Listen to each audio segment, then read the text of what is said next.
Hi everyone, welcome back to today's vlog. I'm here at the historic Gettysburg battlefield, following this amazing tour guide app that's teaching me some incredible history I wanted to share with you all. Did you know that over 200,000 black Americans fought for the Union during the Civil War? That's a massive number that often gets overlooked in our history books. I wonder why. What's fascinating, though, is that according to historians, very few, if any, black soldiers actually fought at the Battle of Gettysburg specifically. That's because black regiments were strategically stationed elsewhere, helping prevent Confederates from breaching northern states, which is a pretty important task or assignment.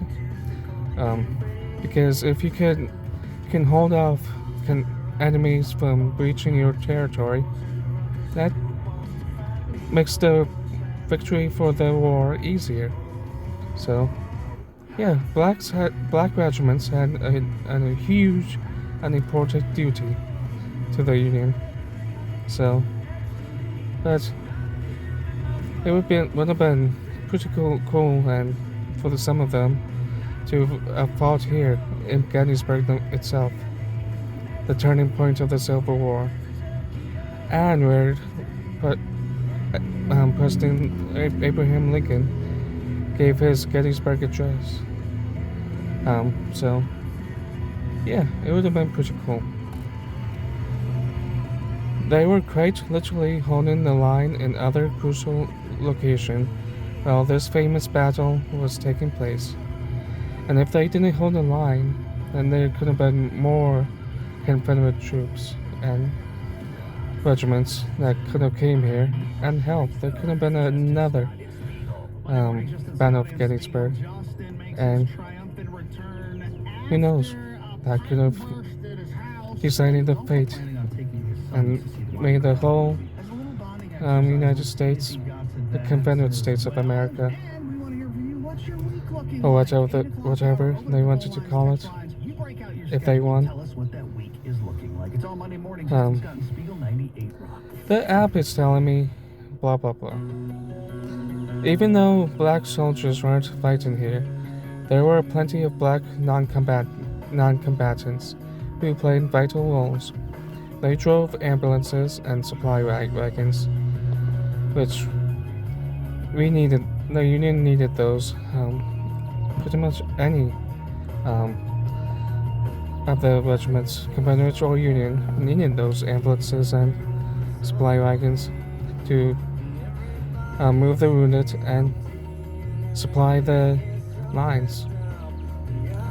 They tended to the wounded and provided essential support services. What's particularly eye-opening is that black men could be found working on both sides. Sorry about that. A cardinal was calling. What's particularly eye-opening is that black men could be found working on both sides of the conflict. But on the Confederate side, their labor was not voluntary. I mean, it does make sense because blacks were slaves on the Confederate side, so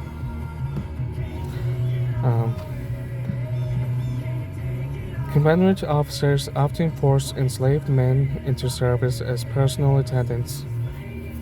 Can you imagine being forced to help the very army fighting to keep you enslaved, while knowing freedom was just across the battlefield? Yeah, that would if I was a black American back then, I would have probably tried to find a way to flee Confederate lines and join the Union lines to or whatever, to not have to be on the wrong side of the battle. Again, depends on who you ask. If you were a Confederate soldier or slave owner, the Confederates were the white people. If you were a slave or against slavery, then the Union were the good guys. But yeah, so wrongness and wrong side, the right side, depends on the eye of the beholder. But yeah, I would have, if I was a slave, I would have fled and found a way to get to Union lines. Anyways, speaking of fighting for freedom, I couldn't help but notice something that was happening in town today. I mean, I missed it, but my one friend joined the protest in Harrisburg today, so that's how I learned about the protests. But yeah, something happened today in the town that creates an interesting parallel to this history. There are hands-off protests happening today, not just here, but across the entire country. These demonstrations are taking place in over 1,000 locations, all across the 50 states of the United States of America, April 5th, 2025. From what I saw from and hearing from pictures and stuff, these protesters are speaking out against what they describe as the most audacious power grab in contemporary history, which I guess I do not truly disagree with that. I mean, both Trump and Musk are taking huge power steps and all that, and cutting tons and a lot of federal agencies and funding. So yeah, I wouldn't disagree that it's a power. It's a show of power or power grab, whatever you want to call it. And I don't agree with all the cuts that are being made. Definitely the cuts with the National Park Service, which affects us, the battlefield right here that we are exploring today. So, yeah. But by President Trump and Elon Musk's administration, I did not have the ability to speak to any of protesters. It would have been kind of neat to, at least for an independent like me, to be able to talk to the protesters, because I wouldn't have been truly swayed by them. I just would want to know their side of the story. But from what I hear, the protesters are concerned about cuts to the federal agencies through Musk's Department of Government Efficiency, or DOGE, which has eliminated over 200,000 federal jobs.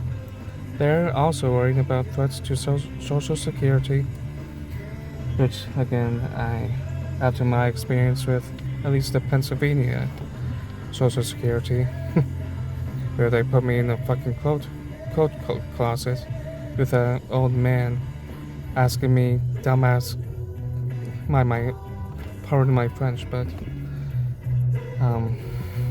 asking elementary questions.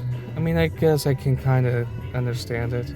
If I wasn't able to answer those simple questions, then there was no way that I was going to be able to be a productive part of this country and hold a job and earn money, which I am doing today, which I'm very thankful to have my job. I would be in a much different place if I did not have my job or the jobs that I had in the past. So Um,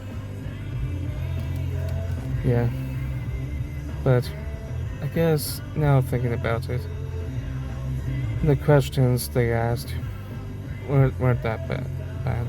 But putting me in a cold closet, they couldn't put me in a more official and better room. That's, but again, they might not have had a.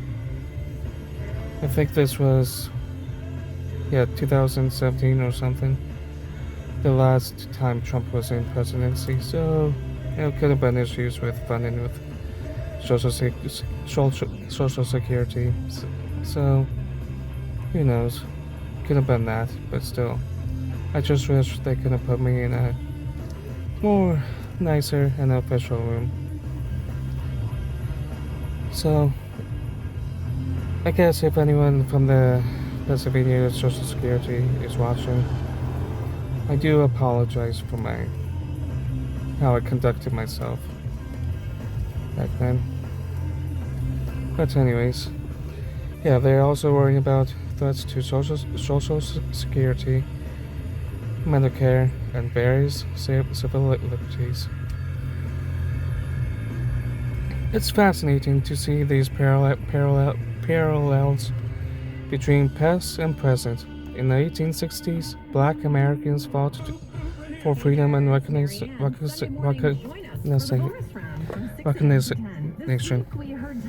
of their humanity, both in combat roles elsewhere and in support roles. Right here, today, people are again gathering to voice concerns about rights, democracy, and economic justice. As we reflect on this historic ground, where so many fought and died, it's worth considering how the struggles of dignity and rights continue in new forms, whether it's the often overlooked contributions of black Americans during the Civil War, or citizens exercising their right to protest today. These are all chapters in Americans' ongoing story. If you found this interesting, hit that subscribe button and let me know in the comments if you'd like more vlogs like this and that connect history to current events.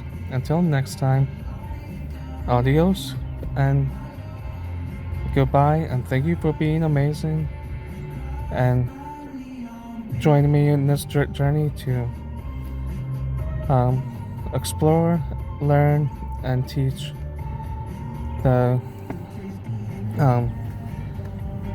everything that's happened in the past and respecting what's happened in the past and what it means for today. But thank you for being here and have a good weekend.